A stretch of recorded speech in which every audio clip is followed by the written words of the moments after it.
नमस्कार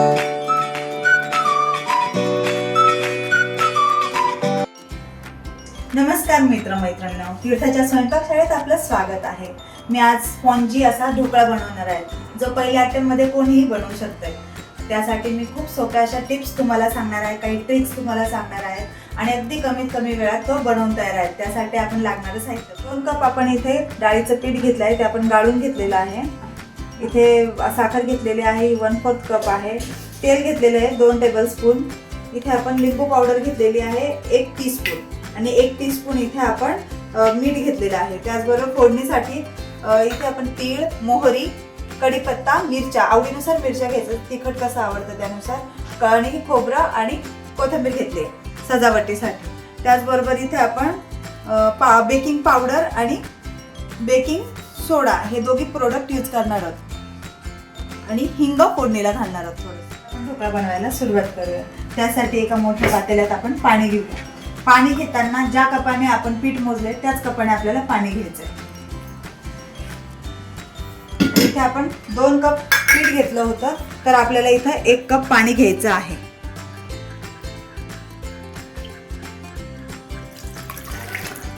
आता आपल्याला याच्यामध्ये सर्व जिन्नस टाकून घ्यायचं। इथे आपण लिंबू पावडर टाकून घेणार आहोत, मग मीठ टाकून घेणार आहोत आणि साखर,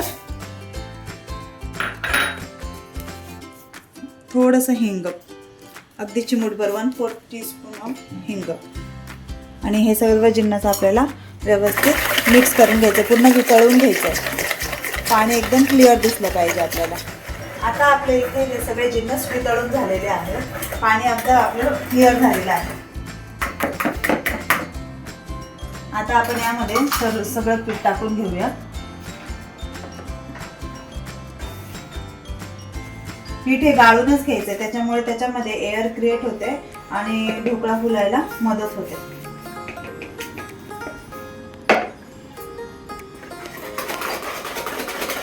कंटिन्युअसली एकाच दिशेने आपल्याला फिरवून घ्यायचं आहे। आता आपण इथे पीठ टाकून घेतलेले आहे। पिठावर डिपेंड असतं आपल्याला पाणी कसं घ्यायचंय। आता याला पाणी अजून थोडं लागणार आहे, म्हणून आपण याच्यात थोडंसं पाणी टाकून घेऊया। पाणी एकाच वेळेस सगळं नाही टाकायचं, थोडं थोडं टाकायचं। आता इथे मी 2 चमचे एवढं पाणी टाकून घेतलेलं आहे। जशी केकसाठी आपल्याला लागते तशी कन्सिस्टन्सी त्याची अशी रिबन पडली पाहिजे त्याची एकसारखी। पीठ तयार आहे। आता आपण याच्यामध्ये तेल ऍड करून घेऊ। तेल हे शेवटी ऍड करायचं, तेल शेवटी ऍड केल्यामुळे ढोकळा असा मऊसूद होतो किंवा तो खाताना घशामध्ये अडकत नाही, कोरडा लागत नाही। त्याच्यामुळे तेल आधीच शेवटी ऍड करायचं आणि ते व्यवस्थित मिक्स करून घ्यायचं। आता आपण पाणी तापायला ठेवून देऊया आणि पीठ थोड्या वेळ रेस्ट करायला ठेवून देऊया। एक 10 मिनिटं इथं आपल्याला पीठाला रेस्ट द्यायची, म्हणजे पीठ व्यवस्थित मुरतं। आता यात आपण एक जाळी ठेवून देऊ। पाणी अगदी जास्त पण नाही घ्यायचं आणि खूप कमी पण नाही घ्यायचं। तर मी याच्यामध्ये एक जाळी ठेवली आणि त्याच्यावर एक प्लेट पण ठेवते, म्हणजे आपलं ताट जे आहे ते थोडंसं वरती राहील, म्हणजे पाणी त्याच्यामध्ये जाणार नाही उकळताना। आता एका भांड्यात आपण फोडणीची तयारी करून घेऊ, म्हणजे एका साईडला आपली फोडणी तयार होऊन जाईल। आधी आपण थोडं तेल टाकू द्या। तेल व्यवस्थित तापू द्यायचंय, मगच मोहरी टाकायची। आता इथे आपलं तेल व्यवस्थित तापलेलं आहे। आता आपण इथे मोहरी थोडी जास्त घ्यायची आपल्याला आणि ती व्यवस्थित तडतडू द्यायची। मोहरी व्यवस्थित तडतडल्यावर त्याच्यात कढीपत्ता आणि मिरच्या टाकून घ्यायचं। मिरच्या व्यवस्थित तळल्या गेल्यावर आपल्याला त्यामध्ये तीळ टाकायचे, म्हणजे तीळ सुद्धा आपल्याला व्यवस्थित त्याच्यामध्ये फोडून घ्यायचे। आता आपण यामध्ये थोडंसं हिंग टाकून घेऊया। हिंगाने स्वाद खूप छान येतो।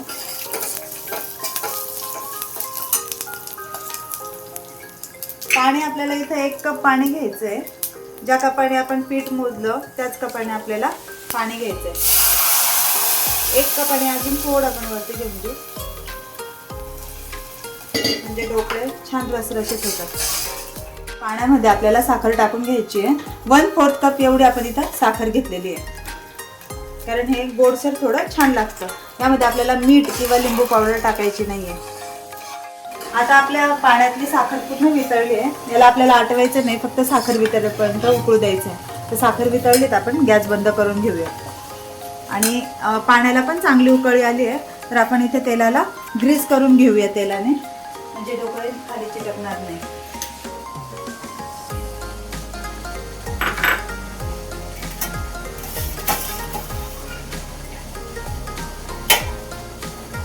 तेल व्यवस्थित सगळ्या काठोकाठ लावून घ्यायचंय, म्हणजे ढोकळा व्यवस्थित निघतो. पीठ सुद्धा आपलं व्यवस्थित इथं मुरलं गेलेलं आहे. हे बघा स्ट्रक्चर म्हणजे छान मस्त रिबन सारखं स्ट्रक्चर येते त्याला.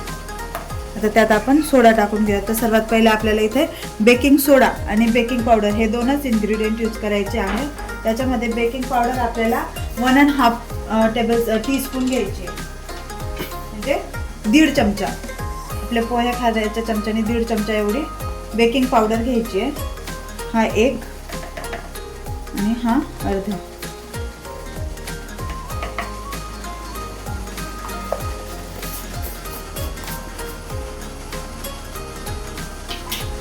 आणि बेकिंग सोडा आपल्याला खूप कमी वापरायचा आहे.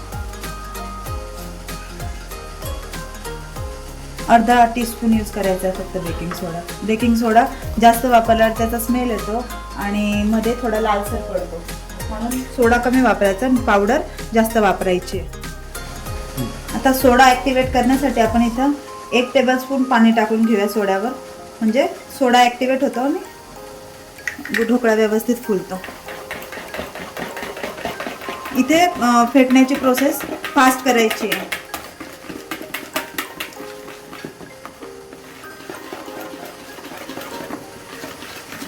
आपलं जेवढं पीठ होतं त्यापेक्षा हे दुप्पट झालेले. आता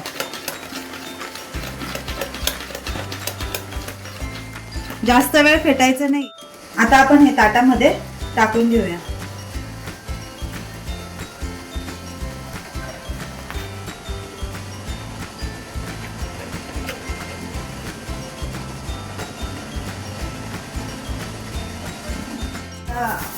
हे सगळं बॅटर ताटामध्ये पोर करून झालंय. थोडंसं टॅप करून घ्यायचं, म्हणजे बबल्स हे फुटून जाते. जास्त नाही करायचं, थोडंसं. आणि आता आपण गरम पाणी वाफायला ठेवून देऊया. वाफायला 15 मिनिटांसाठी आपण ठेवताना शक्यतो मोठंच भांडं वापरायचं, म्हणजे आजूबाजूने एवढी जागा रिकामी राहिली पाहिजे. वाफ छान बसते त्याने. हे वाफायला ठेवून देऊ. शक्यतो वाफवताना पुन्हा उघडायचं नाहीये. आता हे 15 मिनिटांसाठी आपण वाफू देऊ. आता आपले इथे 15 मिनिटं पूर्ण झाले आहेत. आता आपण इथं ढोकळा बघूया झाला आहे की नाही. त्याच्या आधी गॅस बारीक करून घेऊ, म्हणजे वाफ बसणार नाही. हे बघा आपला ढोकळा एकदम छान फुलला आहे. आपण बाहेर काढून घेऊ.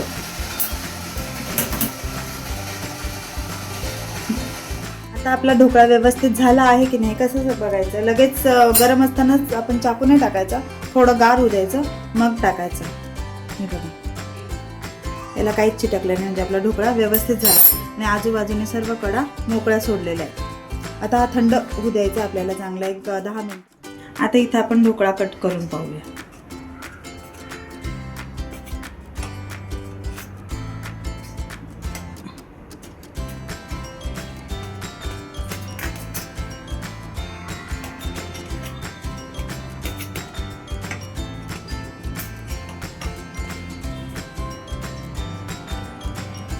आपल्या ढोकळ्याला इथं छान अशी जाळी पडलेली आहे. हे बघा एकदम स्पॉन्जी झालेला आहे. दाबल्यावर परत वरती येतं.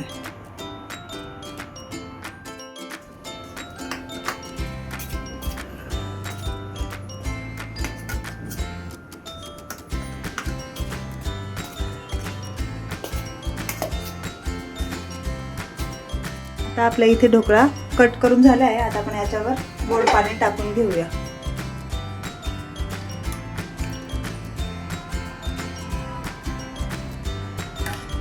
हे थोडंसं कोमटच टाकायचं आहे, अगदी गार टाकायचं नाही. इथं पाणी टाकून झालेलं आहे आणि पाणी पूर्ण आतमध्ये मुरलं गेलेलं आहे. मी तुम्हाला एक ढोकळा काढून दाखवते.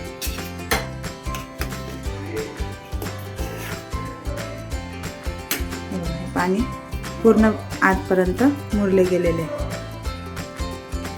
आता आपण याला थोडंसं याच्याने खोबऱ्याने गार्निश करून घेऊ.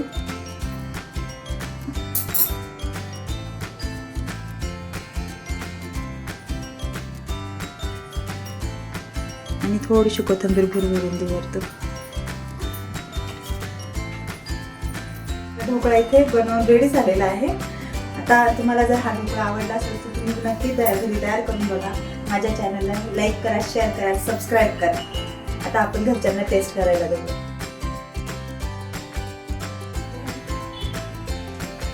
टेस्ट करून बघा.